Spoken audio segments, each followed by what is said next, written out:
जैसा कि आप लोग जानते हैं, हम एक गणित ऐसा विषय है जिसमें बहुत ही कठिनाइयों का सामना करना पड़ता है। जिसमें ऐसी बहुत सी चीज़ें हैं जिनको समझना बहुत ही ज़रूरी है। अगर हमें छोटी छोटी चीज़ें नहीं आती हैं तो हम किसी भी तरीके के सवाल को हल नहीं कर सकते हैं।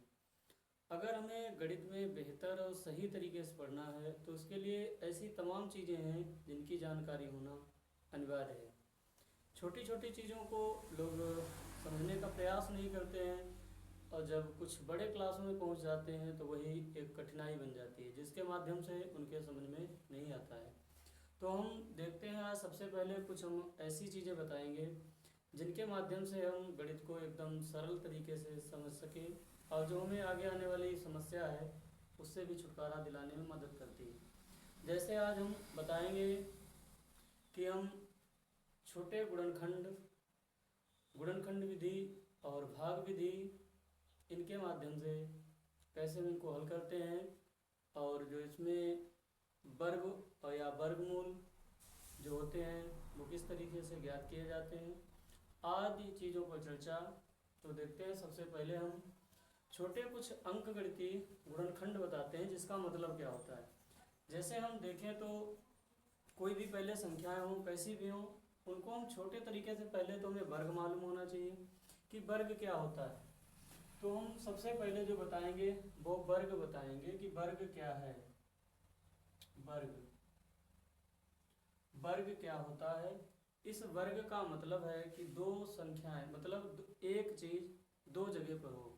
जैसे यहाँ पे लिखा है ए का स्क्वायर, तो इसका मतलब है दोस्तों कि ए यहाँ पर ऐसा ही, मतलब आगे दो जगह पर है तो यहाँ पे बीच में गुणे का निशान होता है।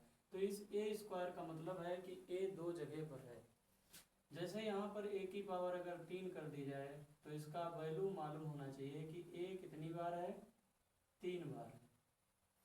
अगर हम ए की घात यहाँ पे 4 कर दें तो इसका मतलब है 1 2 3 4।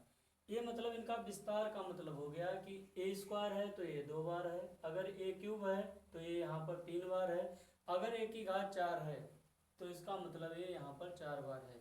इसी तरीके से हमें अंक गणित में देखना चाहिए, अगर लिखा हो 2 का स्क्वायर, 2 का स्क्वायर, तो इसका मतलब है कि यहाँ पर दो दो बार है, 2 गुणे 2, तो इसका आंसर होगा 2 दूना 4। अगर हम 2 की घात 3 की बात करते हैं तो यहाँ पर होगा 2 की घात अगर 3 की बात की जाए तो इसका मतलब है कि 2 कितनी बार है, 3 बार। तो 2 गुणे 2 गुणे 2 बराबर हो जाएगा 2 दूना 4 दूनी 8, तो इसका आंसर 8 रहेगा। अगर यहाँ पे 2 की घात 4 की बात की जाए तो यहाँ पे 2 कितनी बार हो जाएगा, 4 बार। तो अब देखते हैं, यहाँ पे हमने 4 बार लिख दिया है तो इसका मतलब क्या होगा, 2 दूना 4 दूनी 8 दूनी 16। तो इस तरीके से हम स्क्वायर ज्ञात करते हैं। लेकिन लोगों को स्क्वायर के बारे में पता नहीं होता है, आखिर स्क्वायर कहते हैं किसको हैं। तो अब हम कुछ ऐसे ही स्क्वायर पर बताते हैं। जैसे ये तो 2 का स्क्वायर हो गया। अब हम अगर 1 से 10 तक, 1 से 9 तक स्क्वायर हम याद कर लें, उसके बाद में तमाम तरीके की ट्रिक आती हैं जिनके माध्यम से हम 1 से 99 तक वर्ग आसानी से ज्ञात कर सकते हैं। जैसे 1 का स्क्वायर होता है, जैसे यहाँ पर 1 का स्क्वायर होगा 1 गुणे 1 बराबर 1। 2 का स्क्वायर बराबर होता है 2 गुणे 2 बराबर 4। 3 का स्क्वायर होता है 3 गुणे 3 बराबर 3 तिहाई 9। फिर 4 का स्क्वायर होता है 4 गुणे 4 बराबर 4 चौके 16। फिर 5 का स्क्वायर होता है 5 गुणे 5 बराबर 5 25। फिर होता है 6 का स्क्वायर बराबर 6 गुणे 6 बराबर 6 छम 36। फिर होता है 7 का स्क्वायर बराबर 7 गुणे 7 बराबर 7 सत्ते 49। फिर होता है 8 का स्क्वायर बराबर 8 गुणे 8 बराबर 8 अट्ठे 64। फिर हमारा होता है 9 का स्क्वायर बराबर 9 गुणे 9 बराबर 9 नीमा 81। और लास्ट में होगा 10 का स्क्वायर तो यहाँ पे 10 गुणे 10 बराबर हो जाता है 100। ये हमारे हो गए स्क्वायर, ये हमारे हो गए स्क्वायर। अब यहाँ पे हम देखते हैं, 1 का स्क्वायर 1, 2 का स्क्वायर 4, 3 का होता है 9, 4 का 16 और 5 का स्क्वायर होता है 25, 6 का स्क्वायर होता है 36, 7 का होता है 49 और 8 का 64, 9 का 81 और 10 का 100। अब हमें 9 तक जो अगर स्क्वायर आते हैं तो हम किसी भी संख्या का वर्ग आसानी से ज्ञात कर सकते हैं। कुछ हमारी सबसे पहले ट्रिक है, उनको हम बताएंगे। अगर किसी के संख्या जैसे 11 हो, उसके बाद 111 हो, मतलब जिसके लास्ट में एक एक 2 बार हो, 3 बार हो, 4 बार हो, अगर हम ज्ञात करना चाहें जैसे 11, इसका कैसे ज्ञात होगा? फिर अगर दिया गया हो 111, फिर ये 1011, अगर इस तरीके से हम, ये हो गया यहाँ पे 5 बार, यहाँ पर 2 बार है, यहाँ पे 3 बार, यहाँ पे 4 बार, यहाँ पे 5 बार है। अगर इतनी बड़ी संख्या का स्क्वायर ज्ञात करना है तो इसको हम कैसे ज्ञात करेंगे? तो सबसे पहले उसका स्क्वायर ज्ञात करने के लिए यहाँ पे देखते हैं 11, 111 है, 1011 है, इस तरीके से यहाँ पे 5 अंक दिए, 5 मतलब संख्याएं दी गई हैं, तो यहाँ पे एक एक जो दिया गया वो 5 बार दिया गया। तो आखिर हम इसका वर्ग कैसे ज्ञात करते हैं? चंद सेकंड में ज्ञात हो जाएगा। देखते हैं, पहले इन संख्याओं को गिन लेते हैं। 1 2 कितनी बार है दोस्तों? 2 बार। तो यहाँ पे 2 सबसे पहले हम बीच में लिखेंगे। 2 कहाँ लिखेंगे? बीच में। 1 इसके पीछे लिखा जाएगा, 1 इसके आगे लिखा जाएगा। 121 आंसर इसका आ गया। अगर इसकी बात की जाए तो यहाँ पे बीच में 3 लिखा जाएगा, 2 इसके पीछे लिखे जाएंगे, 2 आगे, फिर 1 पीछे 1 आगे। ये मतलब इसका आंसर हो गया। अगर हम इसी तरीके से इसका बात करें तो यहाँ पे 4 बीच में, फिर 3 इसके पीछे, 3 आगे, 2 पीछे, 2 आगे, 1 पीछे 1 आगे। तो ये हमारा इसका आंसर हो गया। अगर हम इसकी बात करते हैं तो इसमें 5 है संख्या, 1 2 3 4 5, तो यहाँ 5 बीच में लिखा जाएगा, फिर 4 इसके पीछे, 4 आगे, 3 पीछे 3 आगे, 2 पीछे 2 आगे, 1 पीछे 1 आगे। इस तरीके से ये हमारा मतलब जिसमें 1 दिया गया हो उसके लिए ट्रिक है। अगर कुछ ऐसी संख्या है जिनके लास्ट में जैसे 15 ले लेते हैं, 25 है, 35 है, 45 है, 55 है, 65 है, ये 95 तक लास्ट में जिसके 5 आता हो, तो उसके लिए सबसे पहले कैसे वर्ग ज्ञात किया जाता है उसको भी देख लेते हैं। उसको देखेंगे, उसको कैसे करेंगे उसमें ये देखते हैं। जैसे जिसके लास्ट में 5 हो, जैसे 15, 15 के बाद में संख्या हमारी 25, 25 के बाद आती है 35, 35 के बाद में हमारी आएगी 45, कितनी आएगी? 45। उसके बाद 55 होता है, 55 के बाद होता है 65 और 65 के बाद में होता है हमारा 75, 75 के बाद होगा 85 और 85 के बाद होता है 95। ये मतलब जिसके लास्ट में 5 5 है सब में। ठीक, तो इसमें क्या करना होता है? लास्ट वाले अंक का स्क्वायर कर लेते हैं। देखते हैं 5 का स्क्वायर कितना होता है। 5 का होता है 25, तो लास्ट का कितना हो गया? पूरा लिख लिया जाएगा 25। अब आगे संख्या यहाँ पे बनी है वो 1 बची है। 1 के अगले वाली जो संख्या आती है, 1 के आगे की संख्या आती है 2, 1 के बाद में 2 आती है, तो 1 का हम 2 के साथ गुना करेंगे तो कितना हो जाएगा? 1 दूना 2 यानी 2, ये कितना हो जाएगा? 2। तो इसका मतलब है ये 225 हो जाएगा। कितना हो जाएगा? 225। इसी तरीके से हम इसका देखते हैं 25 का, तो ये हो जाएगा 5 25, 5 25। 2 के बाद में संख्या आती है 3, मतलब एक संख्या बढ़ा के उसके साथ गुणा करना है, तो 2 का गुना हम 3 के साथ कर देंगे, तो 2 3 6, ये हो जाएगा 625। अब बात करते हैं 35 की, तो इसमें 35 वाले में लास्ट में 5 25, यहाँ पे 3 का गुना 4 के साथ कर देंगे, तो 3 चौके 12, 3 चौके 12, इसका गुना हो गया। अगर 45 की बात की जाए तो हम 45 में भी यही करेंगे। 45 का हो जाएगा 5 25 और 4 पंचे 20, फिर हम 55 में 5 25 और 5 छक्के 30। अगर हम 65 में तो 5 25 और 6 सते 42, 75 में 5 25 और 7 अट्ठे 56, 85 में 5 25 8 9 72, 95 में 5 25 और 9 दशावन 90। इस तरीके से इसके लास्ट, जिसके लास्ट में 5 है उनका ये क्या हो गया? उनका भी वर्ग ज्ञात हो गया। अगर अब बात की जाए जिसके लास्ट में जैसे हम मान लें अब हमारे पास 12 बचा है, 13 बचा है, 14 बचा है, 16, 18, 19, इस तरीके से संख्या है तो उनका कैसे आएगा। मतलब एकदम सरल है, सरल तरीका ये होगा। अब जिसके लास्ट में जैसे जीरो आता है, कितना आता है, जीरो आता है। जैसे 10 का तो हम यहाँ पे ज्ञात कर चुके हैं, जैसे 20 हो, फिर उसके बाद 30 हो,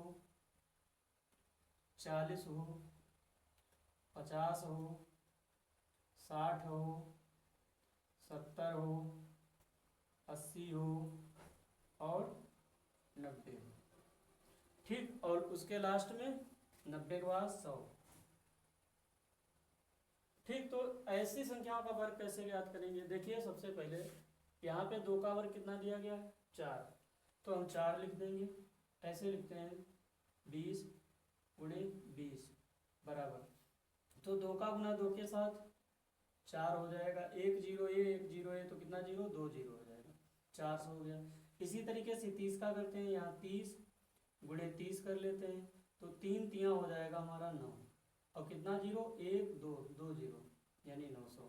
फिर 4 का 40 के लिए करते हैं, तो यहाँ पे क्या होगा, 4 चौके 16, 4 चौके 16 और डबल जीरो, ये 1600 हो गया। फिर 50 का लिए तो 50 गुणे 50 बराबर 55 25, 55 25 डबल जीरो 2500 हो गया। इसी तरीके से 60 का, तो 60 गुणे 60, 12 6 छंगे 36 और डबल जीरो 3600। फिर 70 का करते हैं, 70 गुणे 70 बराबर 7 सत्ते 49 डबल जीरो 4900। 8 का करते हैं 80, 80 का करते हैं, तो यहाँ पे 80 गुणे 80 यानी 8 अट्ठे 64 डबल जीरो। फिर 9 90, 90 गुणे 90, तो इसमें क्या होगा, 9 निमा 81, 9 निमा 81 डबल जीरो। फिर 10 दशमलव 100, तो यहाँ पे देखते हैं 10 दशमलव 100 यानी 1 का स्क्वायर होता है 1, कितना होगा 1। तो देखते हैं यहाँ पे पहले 10 का कितना आया, 10 का स्क्वायर आया 100, तो यहाँ पे लिखते हैं 100 गुणे 100, 100 गुणे 100 बराबर, देखिए 100 का क्या हो जाएगा, सबसे पहले यहाँ पे 100 का करेंगे यानी 1 गुणे 1, 1 हो गया। ठीक, अब यहाँ पे 2 जीरो, यहाँ पे 2 जीरो, तो ये जुड़ जाएंगे, कितने हो जाएंगे 4 जीरो, कितने होंगे 4 जीरो, तो इसका आंसर कितना हो जाएगा 10,000। तो इस तरीके से हमारे जिसके हमने बताया, जिसके लास्ट में जैसे 1, ये तो चलो ऐसा हो गया क्योंकि ये बड़ी संख्या कभी कभी आ जाती, नहीं समझ में आती, बच्चे कंफ्यूज हो जाते हैं कि इसको कैसे काटा जाएगा, इसमें एक ही एक है, तो हमने इसमें बता रखा है जिसके लास्ट में 5 हो, फिर इसमें जैसे 20 30 40 50 इस तरीके से हो।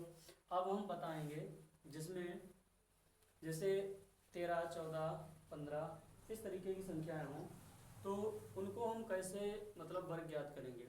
उसमें देखते हैं सबसे पहले हम यहाँ पे संख्या ले लेते हैं, छोटी संख्या लेंगे, जैसे हम 23 ले लेते हैं। ठीक, हमारे पास जो एक छोटी संख्या है ये 23 है। ठीक है, तो 23 में सबसे पहले क्या करना है, इसमें हमें 2 का भी वर्ग मालूम होना चाहिए, 3 का भी मालूम होना चाहिए, तो इसको हम 20 से ऐसे कर देते हैं, 2 भागों में इसको बांट दिया है। कितना किया, 2 भागों में बांट दिया। तो सबसे पहले जो 2 का वर्ग होता है कितना होता है 4, तो 4 को हम 0 4 लगा कर लिखेंगे। ठीक, ये लिखने का तरीका हो गया, 4 लिख गया। इसी तरीके से 3 का स्क्वायर होता है 9, तो इसको हम 0 9 लगा के लिखेंगे। ठीक है, ये हो गया मतलब 2 का स्क्वायर, ये हो गया 3 का स्क्वायर। अब क्या करते हैं, इन दोनों की आपस में गुना की जाएगी। क्या करेंगे, गुना, तो कितना होगा 3 दूना 6, इस पूरे की आपस में गुना, तो 3 दूना 6 और गुणे फिर 2 के साथ, तो 6 दूनी होता है 12। पहले इन 3 की इस 2 के साथ गुना, तो हो जाएगा 3 दूनी 6, फिर इस 6 की गुना है 2 के साथ, तो कितना हो जाएगा 6 दूनी 12, तो 1 यहाँ लिखा जाएगा, 2 यहाँ लिखा जाएगा। ठीक है, ये हो गया 12। अब क्या करते हैं, जोड़ देते हैं, यहाँ पे कितना रहेगा 9, यहाँ पे 2 रहेगा और 4 एक कितना हो जाएगा 5, तो ये आंसर हो जाएगा 529, 529। इसी तरीके से हम अगली संख्या जैसे 32 देख लेते हैं, कितना 32, 2 से अलग कर दिया, 3 तिया 9 हो गया, 2 दूना 4 हो गया, फिर 3 दूनी 6, 6 दूनी 12, जोड़ देते हैं, यहाँ पे 4, यहाँ पे 0 में 2 जोड़ेंगे 2 ही रहेगा, 9 1 10, 1024, ये इसका आंसर हो गया। इसी तरीके से हम सबसे बड़ी संख्याओं पे जाते हैं। अगर बड़ी संख्या की बात करते हैं, जैसे हम यहाँ पे ले लेते हैं 56, कितना लेते हैं 56, 56 को आधा किए, पचम 25 हो गया, 6 छंगे 36 हो गया। ठीक है, अब देखिए इनकी आपस में गुना, तो 6 पंचे 30 और 30 का दूना कितना होता है 60, तो ऐसे 60 लिख लिया। जोड़ देते हैं, यहाँ पे 6 आएगा, यहाँ पे 3 आएगा, 6 और 5 11 होता है, 11 का एक हासिल लगा, 1 2 और एक हासिल वाला 3, 3136, ये इसका आंसर हो गया। 3136 इसका आंसर हो गया। अगर हम बड़ी संख्या में चले जाते हैं एकदम, जैसे 98 ले लिया, 98, इसको भी क्या करेंगे आधा आधा कर देंगे, तो 9 9 कितना होता है 81 होता है, 8 8 64 होता है, क्योंकि हमने शुरुआत में इसीलिए बता रखे 9 तक के वर्ग ये मालूम होने चाहिए। अगर ये ट्रिक आपको लगानी है समझनी है तो इसके लिए यहाँ से यहाँ तक सबसे पहले वर्ग आते हों, तो यहाँ पे हो गया 9 9 81 और 8 8 64, इन दोनों की आपस में कर देते हैं गुना, तो 9 8 होता है 72, कितना होता है 72। अगर हमें पारा नहीं आता है 72 का, ठीक, 9 8 कितना हो गया 72, 72 की भी 2 के साथ गुना करेंगे तो 2 दूना 4 और 7 दूनी 14, 144 होगा। 144 यहाँ पे लिखते हैं, कितना लिखेंगे 144। अब 144 कैसे लिखा जाएगा, 144 कैसे लिखा जाए, एक यहाँ लिखेंगे 4 4 यहाँ, ठीक है, जोड़ देते हैं 4 4 8 और 6 4 10 का 0, हासिल लगा 1, हासिल कितना लगा 1, तो यहाँ पे कितना हो जाएगा 1 और 1 2 और एक हासिल वाला 3 और 8 यहाँ रहेगा, तो हो जाएगा 8308, कितना हो जाएगा 8308। इस तरीके से हम क्या करते हैं, इस तरीके से इन सवालों को हल किया जाएगा। अगर आप लोग शुरुआत में वर्गमूल मतलब जानते हैं तो अच्छा है, क्योंकि कुछ लोगों की समस्या आती है जब हम गुणनखंड के अंकगणितीय गुणनखंड लगाते हैं भाग विधि से या कैसे भी, तो ये आता है ये आखिर कैसे आ गया, मतलब भाग में ज़्यादातर इनकी जरूरत पड़ती है। अब बताएंगे हम गुणनखंड, देखते हैं गुणनखंड। सबसे पहले गुणनखंड में क्या किया जाएगा, गुणनखंड को जैसे हम कोई छोटी संख्याएं ले लेते हैं चाहे बड़ी संख्या हो, हम पहले लेते हैं, जैसे हमने ले लिया 196, ये हमें बताना है ये कितने का वर्गमूल, ठीक है, क्या बताना है ये कितने का वर्गमूल है। अगर ये वर्ग है तो आखिर ये कितने का है हमें नहीं मालूम है, तो हम सबसे पहले क्या करेंगे, इसको हम गुणनखंड के माध्यम से पता करेंगे।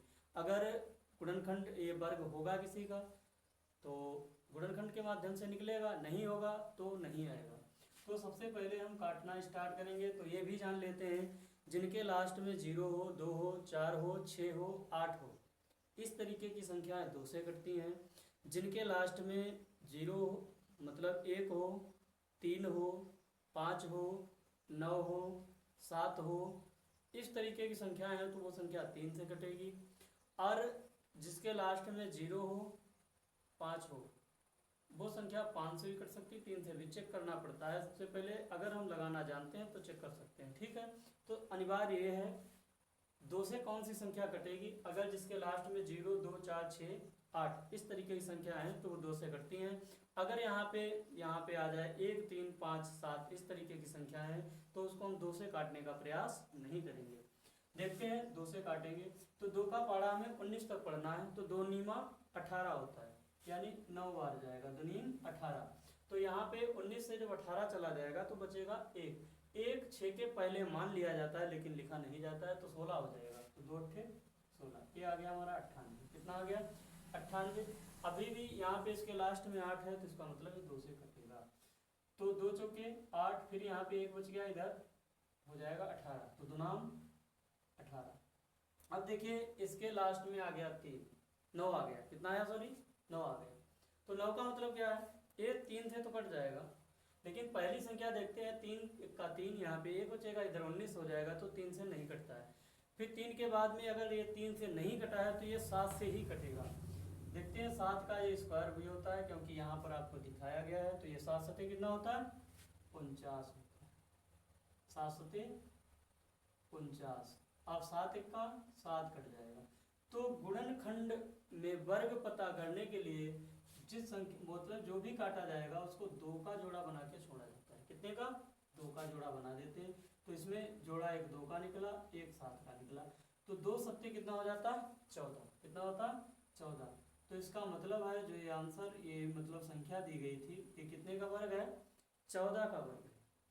इसी तरीके से अगर हम इसको, और भी कई तरीके हैं, ये तो हमारा गुणनखंड हो गया। अगर हम इसको भाग विधि से बात करें, कौन सा विधि है, गुणनखंड विधि है, ठीक है। अगर हम भाग विधि की बात करते हैं, भाग विधि, क्योंकि इसमें हम शुरुआत में थोड़ा ही बताएंगे, भाग विधि में मतलब क्या होता है। भाग विधि जब हम लगाते हैं तो हम जैसे संख्या ले लें, थोड़ी बड़ी से इधर से संख्या ले लेते हैं, देखते हैं, ये ले लेते हैं 35 का जो वर्ग है 1235, 1225 है, 1225 है, ठीक। अब हमें इसको भी पता करना है आखिर ये कितने का वर्ग है। तो देखते हैं, सबसे पहले ये बायां पक्ष होता है, उधर वाला दाहिना होता है, तो इधर से जोड़ा बनाया जाता है, एक जोड़ा एक जोड़ा, ठीक, 2 जोड़ा बन गए। यहाँ पे अंडरलाइन ऐसे डाली जाएगी, ऊपर एक लाइन खींची जाती है, ठीक, ये तरीका हो गया। अब देखते हैं 12 में वो ऐसी कौन सी संख्या है जिसका इसमें वर्गवार पढ़ा जाएगा। तो 12 के पहले 2 वर्ग बनते हैं, 12 के पहले मतलब 12 के आसपास 2 वर्ग हैं। यहाँ पे देखते हैं, एक तो 9 है जो 12 से पहले आता है, एक है 16 जो 12 के बाद में आता है। तो इसमें किसका, और 9 किसका वर्ग 3 और 16 किसका है 4 का। तो इसके आसपास की जो संख्या है 3 और 4 है, तो इसका मतलब इसमें सबसे पहले जो संख्या है वो 3 है। 3 का पहाड़ा इसमें वर्गवार जाएगा, कितनी बार, वर्गवार। तो 3 का पहाड़ा, 3 से 3 तिहाई 9, लाइन खींच दे, जितनी बार हम भाग देंगे उतना ही यहाँ पे जोड़ दिया जाता है, ठीक, ये पता होना चाहिए। 3 तिया 9 हो गया। अब जितनी बार हमने भाग दिया है उतनी संख्या को इसमें जोड़ दिया जाता है। तो 12 से जब 9 जाएगा तो यहाँ पे बचेगा 3, अब इधर 3 3 कितना हो जाएगा 6, 3 3 6। अब कितना उतारेंगे, इधर उतारेंगे 25 पूरा जोड़ा उतरेगा। जब जोड़ा उतरेगा देखिए लास्ट में कितना है 5, किसके पहाड़े में लास्ट में वर्ग में लास्ट में 5 आता है, 25 के आता है, और किसी में आता नहीं आता है, ठीक। तो हम 5 से 35, 5 से चेक करते हैं, यहाँ पे 5 लिखा जाएगा, 5 यहाँ पे लिखा जाएगा, तो 55 25 का 5 होता है, हासिल कितने लगे 2, और 5 छक्का होता है 30 और 2 32। इसका मतलब है ये हमारा सवाल सही है, क्योंकि इसको घटा देंगे तो कितना आएगा 0, यानी यहाँ पे कितना निकला है, यही हमारा आंसर है। ये इसका आंसर कितना हो गया 35, ठीक। इस तरीके से ये गुणनखंड विधि और ये हमारी हो गई भाग विधि, ठीक है। तो अगर हम ऐसे जानकारी लेना चाहते हैं तो हमारी कोचिंग जो चलती है मोहलिया में, Verma math research coaching centre के नाम से, जो पवन कृषक सेवा केंद्र के यहाँ पे है, तो जिस भाई को ज़रूरत हो वो हमारी कोचिंग में आ सकता है। और मैथ सिखाने के लिए मैं गारंटी लेता हूँ, आप 1-2 महीने पढ़िए, आपको विधिवत पूर्ण तरीके से मैथ आएगी, ये हमारा दावा है। जिस किसी को अगर समझ में नहीं आती है तो हमने बच्चों को अलग से भी बताने की प्रक्रियाएँ शुरू की हैं, जिसमें बच्चों को अलग से भी बताया जाता है। और मेहनत आपको करनी है, रास्ता हमें दिखानी है। कहीं पर भी आप अगर जाते हैं तो आप